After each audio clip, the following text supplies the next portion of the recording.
Panorama group, जो सोचता है वो करता है।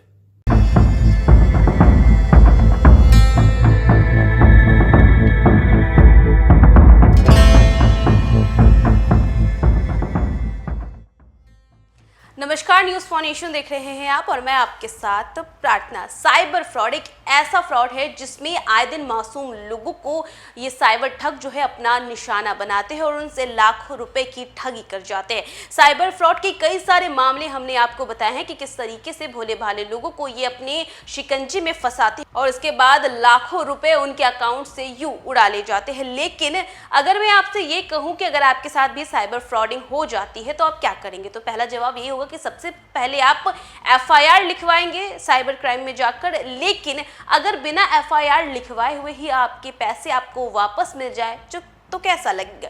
जी हाँ, आपको बता दें कि बिहार में अगर साइबर फ्रॉड किसी के साथ हो जाता है तो बिना एफआईआर लिखवाए ही उन्हें इसकी राशि भी मिल जाएगी और इसको लेकर के हाई कोर्ट में प्रस्ताव भी दिया जा रहा है। तो चलिए आपको भी बताते हैं कि आखिर साइबर ठगी हो जाने पर बिना एफआईआर लिखवाए हुए आपको ये राशि कैसे मिल सकती है।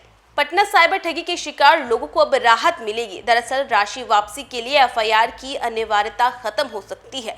ऑनलाइन शिकायत और एक्शन टेकन रिपोर्ट के आधार पर भी राशि वापस मिल सकेगी। बता दें कि साइबर ठगी के पीड़ितों को अब राशि वापसी के लिए प्राथमिकी दर्ज कराने की अनिवार्यता नहीं रहेगी। ऑनलाइन दर्ज कराई गई शिकायत और एक्शन टेकन रिपोर्ट के आधार पर भी उनकी राशि वापस मिल सकेगी।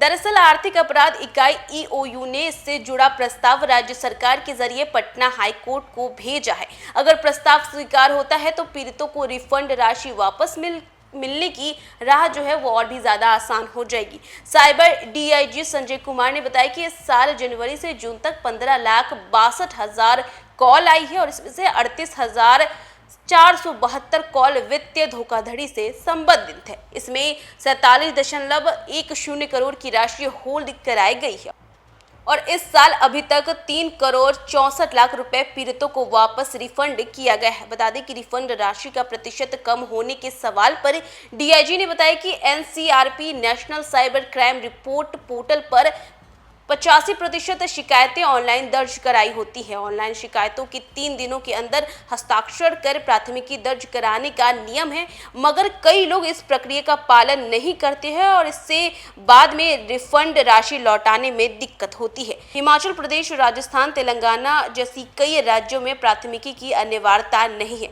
यहाँ शिकायत के बाद की गई कार्रवाई यानी कि एक्शन टेकन रिपोर्ट के आधार पर राशि रिफंड किए जाने का प्रावधान है। इसी के साथ बिहार में भी इसे लागू करने के लिए प्रस्ताव पटना हाई कोर्ट को दिया गया है। अगर यह प्रस्ताव स्वीकृत हो जाता है तो रिफंड राशि लौटाने की प्रक्रिया आसान हो जाएगी। जिसके साथ साथ साइबर अपराध के बढ़ते मामलों को देखते हुए आईटी एक्ट से जुड़े कांडों की जांच दारोगा रैंक के पदाधिकारी से कराने का प्रस्ताव भी विचाराधीन है। इसी के साथ डीआईजी मानवजीत सिंह ढिल्लों ने बताया कि अभी इंस्पेक्टर रैंक के पदाधिकारी मामले की जांच करते हैं, मगर केस की बढ़ती संख्या को देखते हुए बिहार समेत कई राज्यों ने केंद्र को आईटी एक्ट के कांडों में दारोगा को आईईओ यानी कि अनुसंधान पदाधिकारी की शक्ति देने की मांग की है। आईटी एक्ट में केंद्र सरकार ही संशोधन कर सकती है और इस प्रस्ताव के स्वीकृत होने के बाद इंस्पेक्टरों से केस का बोझ कम होगा, जिससे जांच में भी तेजी आएगी। जिसके तहत अब जो है ये प्रस्ताव पटना हाई कोर्ट को भेजा गया है। बता दें कि इसको लेकर के पटना हाईकोर्ट में प्रस्ताव भेजा गया है क्योंकि बाकी शहरों की, जैसे कि हमने आपको बताया कि यहाँ पर भी बिना एफआईआर के साइबर ठगी की राशि वापस मिल जाती है और बिहार में भी इसके तहत अब बिहार में बिना एफआईआर किए हुए जो राशि है वो वापस मिल जाएगी, जिससे साइबर ठगी के पीड़ितों को इस राशि के वापस मिलने से काफ़ी ज़्यादा राहत मिलेगी। कई सारे ऐसे लोग हैं जो साइबर ठगी का शिकार हुए। इसी के साथ ईओयू ने इससे जुड़ा प्रस्ताव राज्य सरकार के जरिए पटना हाई कोर्ट में भेजा है और अगर प्रस्ताव स्वीकार हो जाता है तो पीड़ितों को रिफंड राशि वापस मिलने की राह और भी ज़्यादा आसान हो जाएगी। मतलब अब उन्हें एफआईआर करने की ज़रूरत नहीं होगी और उन्हें जो राशि है वो तुरंत मिल जाएगी।